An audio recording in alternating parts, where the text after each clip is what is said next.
For those of you that just jumped on, my name is Austin Little, and I'm going to talk to you about something that does not get talked about enough, and that is closing. Now, first of all, one of the big things is that, people simply think that it happens on its own. And that's such a huge problem, in my opinion, because one thing you'll see is when you observe those that are great in this business, those that are really making it happen and, they're making good incomes, they have good teams, they are very intentional about closing. Okay. Now, one point I'll make very quickly before we get too deep here is I'm really focusing on the recruiting and team building side of things tonight. Now, these same principles work with customers and selling, but I'm really focusing on the building and recruiting and team building tonight. So first of all, it does not happen on its own. You have to be intentional about closing your prospects. I'm going to teach you how to do exactly that. First of all, closing is a good thing. I want you to hear that again and read that again. Closing is a good thing. Too many people are apprehensive about closing, okay? Now, excuse me, it's a great thing, and here's why. See, if you actually believe in what you're doing, and chances are you do or you wouldn't be doing it, but if you actually believe in it, then you should want to close, okay? Because you should think it's a great thing. You see, if you had a family member that had a sickness and you knew you had the cure, you would not be shy about trying to make them take that cure, would you? If you had it in a pretty little vial there and you knew it would cure them, you would not be shy about giving them that cure. This is the same thing. If you believe you have a business opportunity that can help someone that needs it, you should never be shy about giving them that opportunity, okay? But that doesn't mean you can't be tactful. You see, closing is not a high-pressure sales pitch. We're not ramrodding it down anyone's throat, forcing it in their face, okay? We're intentional about it. We make a point of it, but we're tactful. And here's why. When you understand what the closing process really is, it's really not forcing everyone to join your team. You're really just leading people down a path to make a good decision. And here's the simple reality. Here's something else that I think is so important to understand. It's not a good decision for everyone to do your business with you. And once you understand that, you'll have a much greater peace of mind because you'll realize some will, some won't, so what? Now, I do believe anyone could succeed in our business if they, got committed and they put in the work, but that doesn't mean that it's the best fit for everyone. Not everyone's going to love it. Not everyone's going to excel at it or care to put the time in to get where they can excel at it. So just understand that you're leading people down a path to make a good decision, and that's going to change for different people. But also understand that if you're going to succeed in business, it's going to be because of you. It's not going to be because of anyone that joins your team. And when you understand that, it makes it so much easier to be emotionally detached from the closing process. See, too many people out there, when someone doesn't join them, they take it personally. They get emotional, they get down, and they act like that's somehow going to hinder their success. If you win, you're going to win because of yourself. If you fail, you're going to fail because of yourself. Someone signing up or not signing up in your business does not make you win or lose. Now, obviously, the more people that do it with you, the better your odds are. So that's why we're going to talk about how to close effectively. But just understand that when you can emotionally detach, you'll be so much more effective. Why do we close? No closing equals no growth. That simple. I talked about, it doesn't matter if someone doesn't join, and that's true. But that's not because you don't need anyone. That's because you just don't need them. That's because they were the wrong person, okay? At the end of the day, without closing, there is no growth. Also, you want to become a strong leader, okay? It's a fact. The biggest leaders make the biggest incomes. If you want a great income, if you want a great thriving business, you need to become a leader. You need to earn the trust of your team to work with their market. Okay, that's huge. You see, you want your team to be able to rely on you and depend on you, and you want them to look to you for leadership. You don't want them to be embarrassed of you working with their family members and their friends. You want them to be proud of you and the way you conduct yourselves and the way you do business so that they'll want to introduce you to their family and they'll want to introduce you to their friends. You see, leaders help close their team's guests. Be a leader. And that's a fact. Whenever you're in a room or at a big event, whatever it may be, whenever you observe the biggest leaders, they are always helping close at the end. That's a fact. Now, let's get into the real nuts and bolts of this. How do you do it? I like to teach a close that's soft, it's easy, but it's effective. It's effective enough to use on a pro, but it's soft enough to use on your grandma. And I love that. I think it's the perfect approach and the perfect mentality because you want to cut to the point, but you don't want to be the pushy, annoying, in-your-face salesman. So we keep it very simple. We ask 2 questions. And I put that word after in all caps there. 2 questions to ask after the presentation. Here's why I said that. Okay, when the presentation ends, the presentation ends. So if someone sees the whole presentation, don't go back to them and start pitching the opportunity to them all over again. Okay? You don't need to go repeat yourself. It's time to close, so close. Too many people stall and waste time after the presentation when they should be closing, and then they never drive to a point of close. So, here is question number 1. What was your favorite part? So simple, but it's so profound and it's so intentional. You see, there's a lot of psychology that goes into this question. Unfortunately, as human beings, for the most part, we tend to focus on negative first. Most people out there focus on the negative first, and it's harder for them to focus on the positive. So what we're doing here is we are focusing their brain on the positives immediately. Okay, it's extremely intentional. You know, if I invited you over to my house and I served you a big meal for dinner and there were, let's just say 6 different dishes on the table at dinner, and you and your spouse walked out, as soon as the door shut behind you, let's say you liked 5 of the dishes and you didn't like one of them. Chances are you're going to turn to each other and you're going to talk about the one gross thing that I served you. You're not going to talk about how great the other 5 were, and I say that's a big generalization, but for most people, that's the case. They're going to talk about the one negative thing. So we want to focus their brain on the positive, and then you agree with them. Say, man, I love the opportunity to make another income outside of my job, or an income that isn't capped, an unlimited income potential, and agree with them, reaffirm that. Say, yeah, me too, that's incredible. Just go along with that positive thinking. And some people will keep rolling down that path and they'll keep talking about more positives and keep going with them. That's a great thing. The more positive they focus on, the more positive your outcome will be.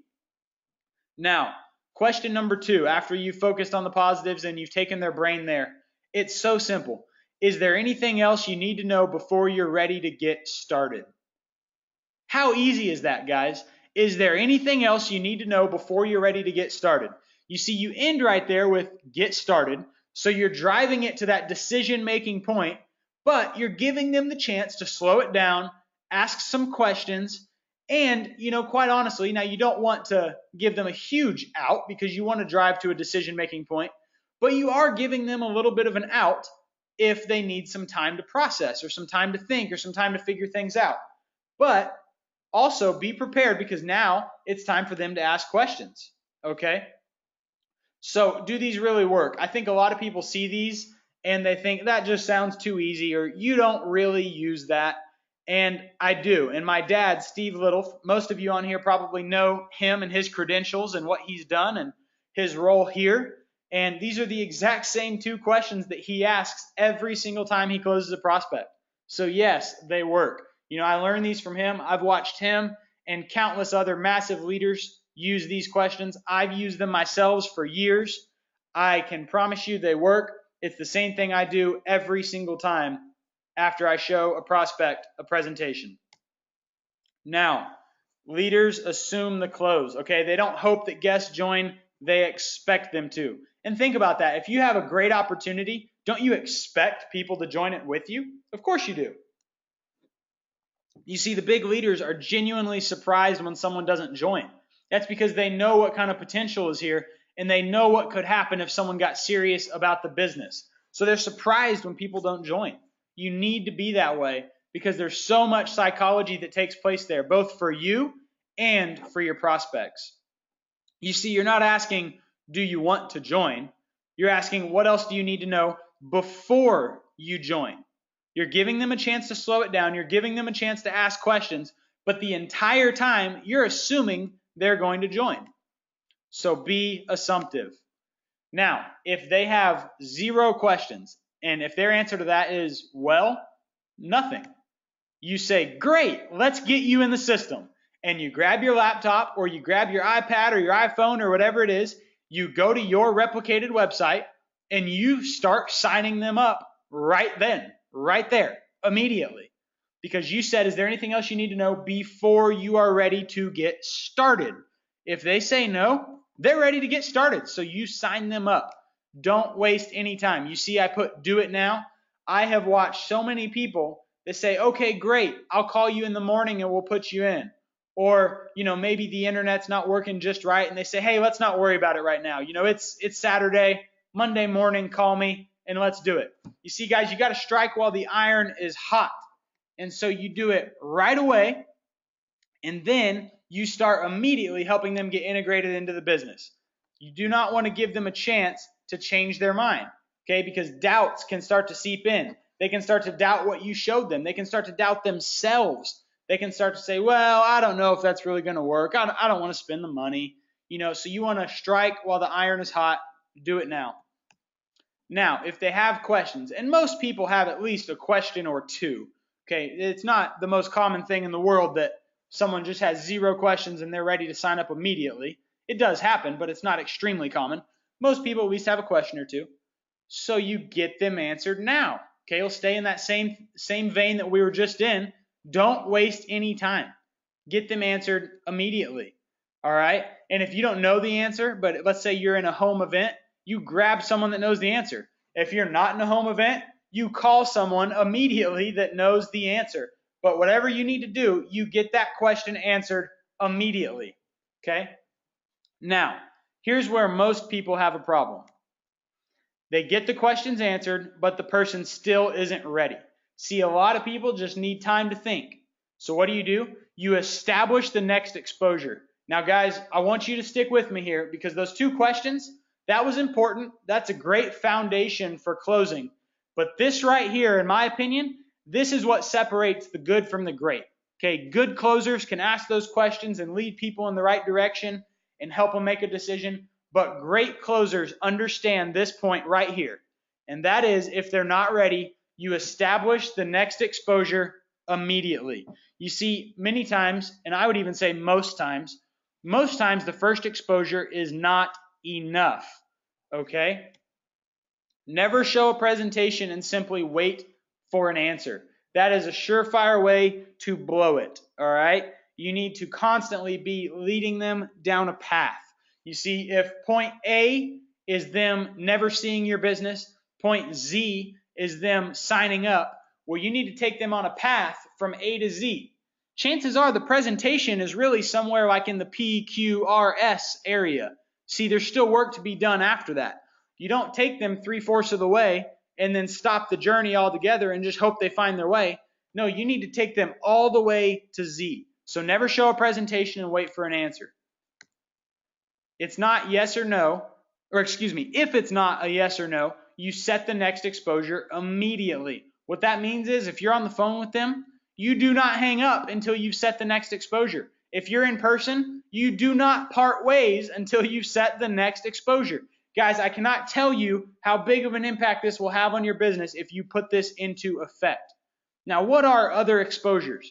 Okay, maybe they need to meet some other leaders. Personally, even if they're ready to go, I start introducing my prospects to other leaders right away. If it's at a home meeting in person, that's extremely easy. But if it's not, then you can jump to that 3-way call. You can throw them on the call with one of your uplines, one of your leaders. You can show them some testimonials. Sometimes you can do that in the form of video. Sometimes you can even just tell them the story. It's great to have the person that it happened to actually tell them the testimonial directly. Or maybe sometimes you just need to take them to a different meeting, a big event, just reinforce what they've seen. It's a big life switch for a lot of people to pursue a business like this for the very first time. And so a lot of people need some time to process. They need that to be reinforced. They need to see it a couple times before they're really ready. But the key here is not to wait between these exposures. You see, the great leaders put as little time between these exposures as possible. So I was talking about that journey from A to Z. You see that next point there? Go from exposure to exposure until you reach your destination. You don't wait. And by the way, your destination is them either signing up and saying, I'm in, let's go, or they flat out say, no, I am not interested. Do not ask me again. That's your destination. No in between. Not a maybe, not a I'll call you next week, not a let me think about it, and then you never talk to them again. Yes or no. Now, I already clicked that. You see the next point. Bam, fam. What does that mean? Book a meeting from a meeting. That's just a great way to remember it. Bam, fam. You always, always, always book a meeting from a meeting, so you never leave it open-ended. You always have that next exposure planned. You see, if you spend any time in this business, you'll hear the fortune is in the follow-up, but it's really not. The fortune is in the immediate follow-up. You watch the big leaders, they don't simply follow up when they can. They follow up immediately every time. Now, we're talking about all these exposures, three-way calls, multiple meetings, meeting other people, booking a meeting from a meeting, setting several meetings and back-to-back. What is the purpose of all this, though? See, the goal is to close at every single exposure. Remember, the question was, is there anything else you need to know before you're ready to get started? If the answer is no, you sign them up right there. But if the answer is yes, you set the next exposure, assuming they got their questions answered and they need some more time. You set the next exposure, and your goal is to close at that next exposure. You see, you don't set them up just to set them up. And by the way, some people do this. Some people are a little too scared to ask that final question of, are you ready to get started? And so they'll just keep setting exposures. They'll keep introducing them to people, keep dragging them to meetings, keep talking about it. And sometimes they just need to ask, are you ready to go? You see, you want to expose as few times as possible, but as many times as necessary. And I think that's where so many people blow it. One, they aren't as deliberate as they should be about trying to close at every exposure. But two, if the person doesn't sign up at the first or second exposure, they start to think it's a lost cause and they stop setting exposures. So you do it as few times as possible, but as many times as necessary. You see, we're talking about the goal is to always close. Every exposure should lead back to that second question. Is there anything else you need to know before you're ready to get started? And I mean that very seriously when I say every exposure should lead back to that. I literally ask that question again, word for word, after every single exposure. This is not something that I'm just teaching you or putting on a PowerPoint because it looks good. This is the same thing I ask after every single exposure. So let's recap. First of all, it's a necessity. If you ever want your business to grow, you must learn how to close, so you might as well get good at it. All you have to do is master asking two questions. What was your favorite part? You get them going down that positive path. And then, is there anything else you need to know before you're ready to get started? You expose as many times as you have to, and you do it as fast as possible. That point right there cannot be emphasized enough. As fast as possible. You want to let as little time go by between the exposures as you possibly can. This close is easy, it's effective, and it's duplicatable. I want to focus on that last word there for just a second. Duplication. Guys, just think about for a second if you have a team that's bad at closing or a team that's good at closing. Right there, you already know there's going to be a big difference in the long run. But let's just look at this. So I have a little example. First of all, leaders duplicate. Leaders, real leaders in the business, they don't just do things on their own. You see, they help grow other people and they duplicate that. Now, it is an absolute fact your people will do what you do. If you don't believe that, you have not been around this business long enough, and once you are, you will agree with it. But your people will do what you do. I would ask yourself, is that a good thing or a bad thing? In fact, a great question to ask yourself at the end of every day, if my whole team spent their day like I spent mine, would we be growing or dying? Okay? So, your people will do what you do. Let's look at an example. Let's say you just recruit 2 people. We're going to give an example with numbers to just show the impact this can have over the long term. Let's say you recruit 2 people. Well, your people are going to do what you do. So they recruited 2, they recruited 2, and they recruited 2. Okay, that's decent. You have a team of 16 people. Well, let's say you recruited 3. They recruited 3, they recruited 3, and they recruited 3. Because remember, they're going to do what you do. Wow, that's 81 people. That's a lot better. Well, let's say you bumped it up just a little bit more. You did twice the original there, and you just recruit 4. But your team's going to do what you do because you proved it's possible, and chances are you're showing them how because you know how. So they recruit 4. They recruit 4, and they recruit 4. Guys, what's better, 16 or 256? I think we both know the answer. Now, what was the difference? You see, the difference was you. So you go set the example of what you want your team to do, and then you duplicate it. With closing specifically, you need to get great at closing. You need to master those 2 questions. You need to set exposure after exposure, get great at driving people to a point of decision, and then you'll help your team do that, and next thing you know, they won't even need you anymore. You see, building it big, you got to master the closing process, and then you teach your team to master it, just like I was just talking about. And then you're going to build a team that can close without you. You see, that's the goal here, guys. You don't want to have to close every prospect that ever comes to anyone in your team forever. You want to build a team that can close without you. And the way you do that is you get great at it yourself first, and then you teach it and you lead by example. You see, on an airplane, they tell you if those oxygen masks fall, you put yours on first. You don't reach over and help the person next to you until yours is on. Why is that? You have to make sure you're going to live long enough to take care of those around you. Once you are safe, then you can start helping others get safe. It's the same thing in this business. Once you learn a skill and once you master a skill and once you prove that it works, then you can teach it to other people and they'll actually listen to you and it will actually make an impact because you'll be proving it through your own actions. That's when you're going to build a team that can do it without you. And that's when you really build something bigger than yourself. You see, if you're always the guy or gal that has to do everything, you'll never get true leverage and true freedom. But when you can create a team that can succeed without you, that's when you're going to create some serious, serious freedom. And that's the ultimate goal here if you're on this webinar, is to build a great business that provides you with freedom.